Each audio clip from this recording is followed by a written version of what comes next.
Hey everybody.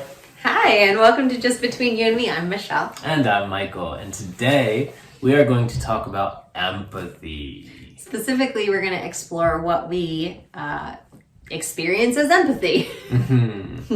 What is it? What is that thing?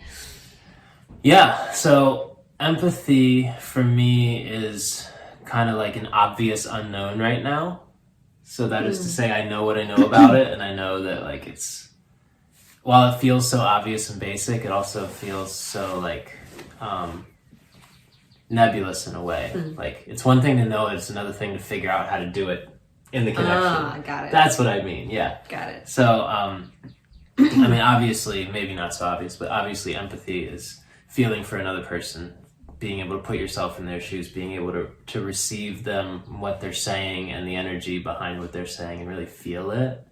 Really feel where they're coming from, feel their perspective, feel their experience. Yeah, and what I want to specifically say about empathy, empathy doesn't require us to agree with their experience. It doesn't require us to say they're right and we're wrong. In fact, there's nothing right or wrong about the experience of empathy. There is no right and wrong. And it's also important to know that you can't tell if you are experiencing empathy for someone else. They can only tell you if they're experiencing you as experiencing empathy. For instance, if I tell Michael, I have empathy for you in this, and he tells me, well, I don't experience you having empathy for me, I don't get to tell him he's wrong about that because he isn't experiencing it. Yeah. And so then it comes back to me of like, okay, well, how else can I communicate and how else can I express this empathy that I am feeling and connecting into? Light bulb moment. And that doesn't speak to having empathy or not having empathy. It speaks to empathy transferring in the connection. It really speaks to how connected we are. That whether the empathy is there or not. Whether it's experienced, you mean? Yes, sorry. Because we can have empathy, but if we're not expressing it and the other person isn't experiencing it, it's really like, it's like how much can we say we really do have empathy for this person if we can't tell them that and they experience it? Yeah, I mean, there are examples where there could be a block to receiving empathy. I think that's possible.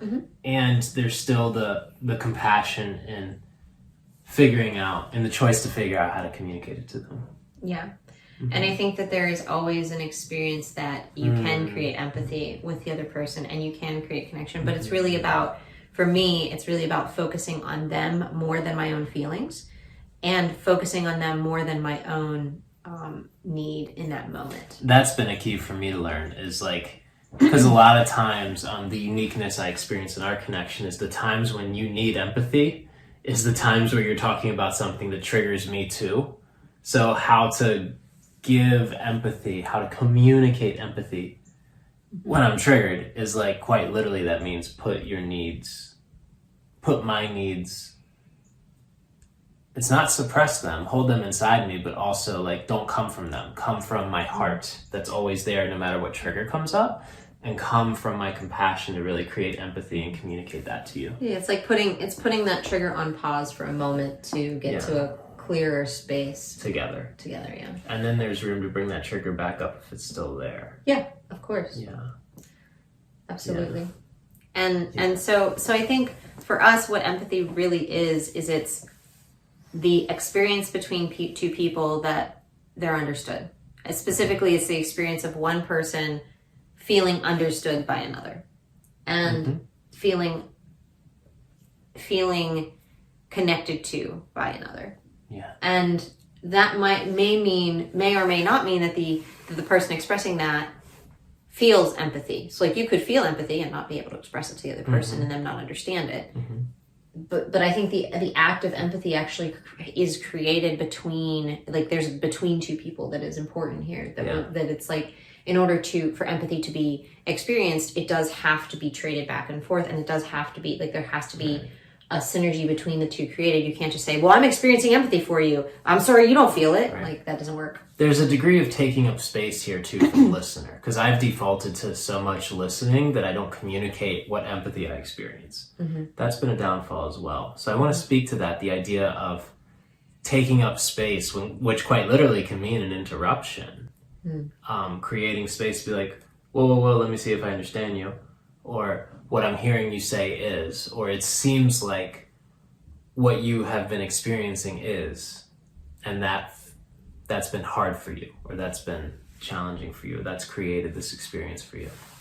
And I feel how that's really hard or painful. So all of those are valuable like communications, but if there's no space to communicate them, a dynamic here has been that like you keep talking around the thing waiting for me to interject, and I keep waiting for you to give me space to interject, and that's, you know, it doesn't work. So. I talk a lot. That is a dynamic in our connection. I talk a lot. And I'm learning to create space for myself to take up at the right moments. And one of the dynamics that you have is that you've been waiting for people to invite you to share. And that doesn't work with somebody who talks a lot. It just doesn't. So I've definitely learned to take up space and work through my other trigger of like experiencing people who like interrupt before anything meaningful is communicated. So I'm very conscious not to do that. But again, one extreme to the other, there's a like constructive interruption or interjection there that can be created. So that's what I'm learning. Yeah, especially when it comes from empathy, such as, wait, let me make sure that I understand you up to this point. Or, hold on, let me see if I make sure that I understand what you're experiencing. And then saying it back. And those kinds of interruptions, almost no one will, unless the trigger is, I just don't want to be understood, almost no one will back up from or tell you to keep quiet when you're saying, whoa, let me see if I understand you. Because it's a focus on them. So worth a shot if that's your experience. Definitely supportive for me to do that one. So this is a bit about what we believe empathy is. It's that dynamic between two people, and like you could be having empathy for somebody, but if they don't experience you as having empathy, the connection really isn't, like the empathy really isn't created, because you have to be able to express it to the person. It's one thing to have it, it's another thing for it to translate in the connection. And the ultimate value is in the translating. So this is pretty much what we wanted to cover today around empathy. We're going to do a part 2 around why is it even important. So look for that at our next video.